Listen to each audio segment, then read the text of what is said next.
Hey guys, I have a 1990 Toyota Cressida, and I'm having some trouble starting it. I'm not sure if it's a starter going bad or maybe something on the flex plate, the teeth. Let me know what you guys think.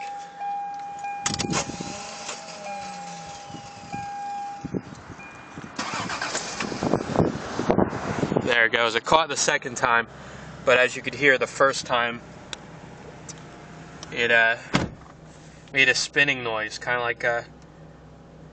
like a drill. So I'm thinking it's either starters going out or the teeth on the flex plate. So just wondering what you guys would think.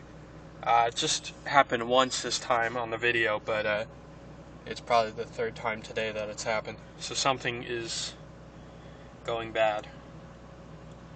Alright, thanks guys. Let me know.